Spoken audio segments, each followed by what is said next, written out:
शुभ सकाळ सांग मैंने जय जगन्नाथ। आपण मैंने केमती अछंती? आज सकाळ सकाळ मो बेसन आଣିଛି भाणीजी मते ମାଇଁ गोटे बेसन ପକୋଡି पैकेट କରିଦବ। धरई देई कहले माई टिके पकड़ी छाणी दियो।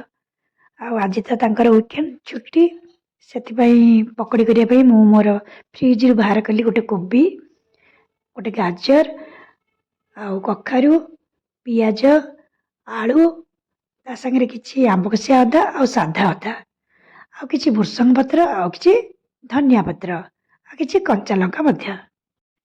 ତାପରେ ସେସବୁକୁ କାଟିକୁଟି ପରିଷ୍କାର କରି ଧୋଇ ବେସନ ଗୋଳେଇଲି। ଆଉ ଏ ବେସନ ପୁଣି ଦୁଇ ପ୍ରକାର ଗୋଳା ହେଲା।